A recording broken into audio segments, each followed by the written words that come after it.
click the bell icon to get a notification for all the new videos as soon as they're uploaded. Hello guys, so I'm back with another video. Today, let's talk about how pulsars were discovered and even more about pulsars. Starting in 1965, Bell spent about 2 years building a new telescope.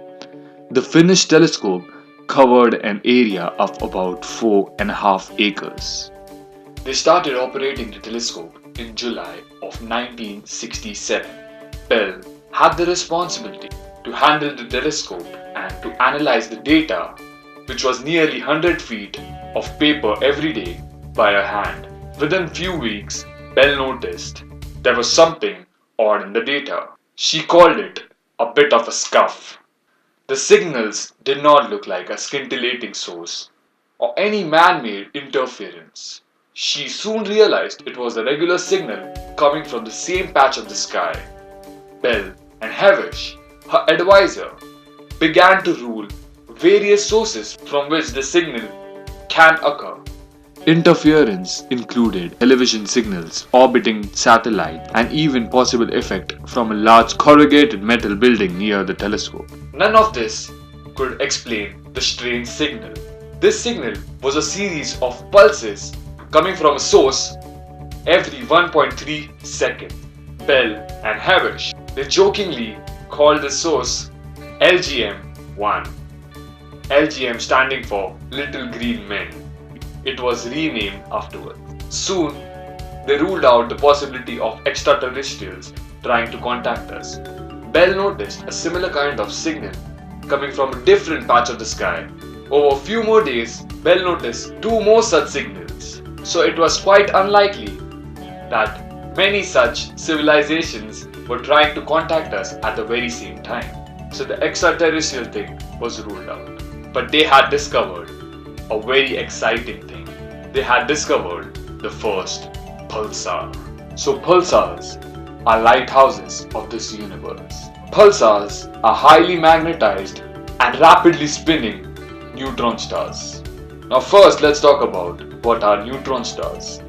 When a massive star dies, it detonates as a supernova. The outer layers are blasted off into space and the inner core contracts down with its gravity. For a neutron star, the gravitational pressure is so strong that it overcomes the bond that keeps the atom apart. By that I mean the electron apart from the nucleus. But electrons and protons are crushed together by the gravity to form neutrons, hence the name neutron star. So the most massive stars detonate as supernova and can explode or collapse into a black hole. If they are less massive like our sun, they blast off the outer layer and then slowly cool down as a white dwarf. But for a star between 1.4 to 3.2 times the mass of our sun, they may still undergo a supernova, and some of these become a pulsar.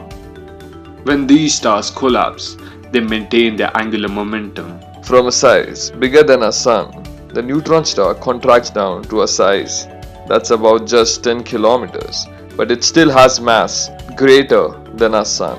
Even when they shrink down to the small size, they conserve their angular momentum and hence they spin even faster, spinning many times a second.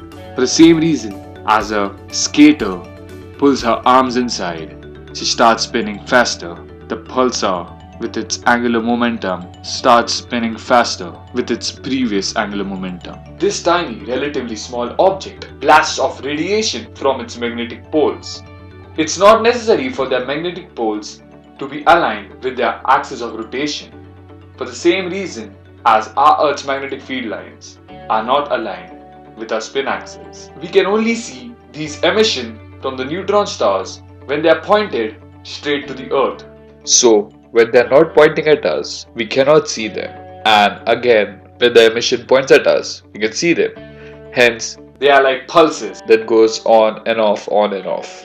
We can see that in the pictures. This is from a pulsar in the Crab Nebulae. So this was all about pulsars.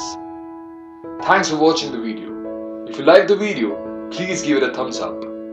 Share the video with your friends. If you're new to my channel, please do subscribe. I make a new video every Thursday. You can watch my previous videos by clicking here. And as always, stay curious, stay awesome.